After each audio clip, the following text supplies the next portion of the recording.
il est possible que l'hypersensible ait rencontré beaucoup de difficultés dans sa vie, plus que d'autres, car il tente d'aller vers ce qui est beau, vers ce qui est lumineux. Et plus il cherche à aller vers la lumière, plus les ténèbres le tirent vers le bas. Et se confronter à l'ombre à partir de sa nature humaine, c'est de l'autodestruction.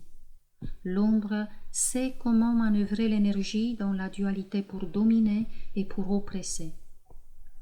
Plus on veut sortir et plus on se sent tiré en arrière. On a essayé jusqu'ici de déplacer les montagnes et pour beaucoup, on s'est résigné en pensant qu'il n'y avait pas d'échappatoire, qu'on ne pourra jamais sortir de l'enfer.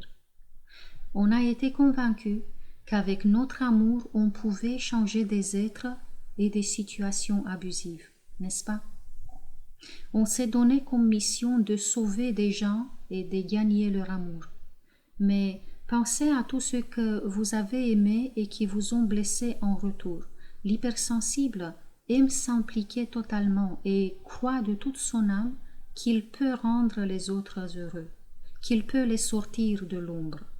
Et il fait tout pour ça. Il vit pour cela, mais le plus souvent, ce qu'il reçoit en retour, c'est des mensonges.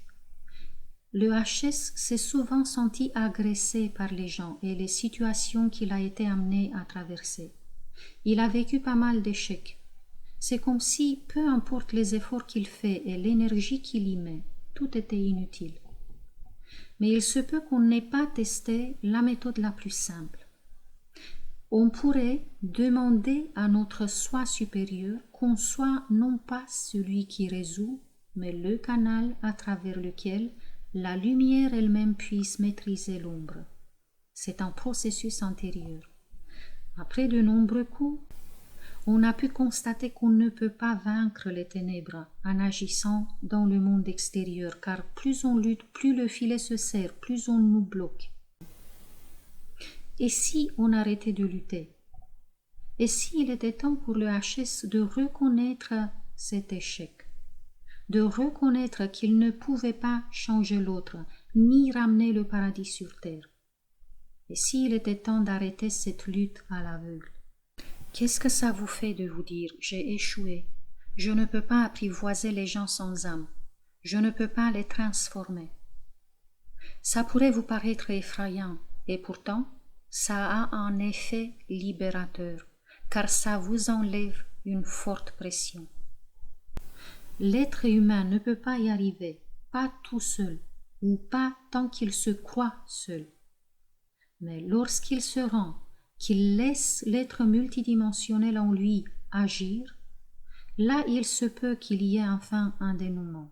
On a tant essayé de redoubler d'efforts alors que peut-être il était bon de lâcher prise. Totalement. Et si on acceptait maintenant d'être uniquement l'observateur de ce qui se passe et laisser le flux d'énergie circuler librement là où il y a du conflit. Permettre à une force plus grande que soi d'intervenir, de prendre les relais et lui faire confiance entièrement.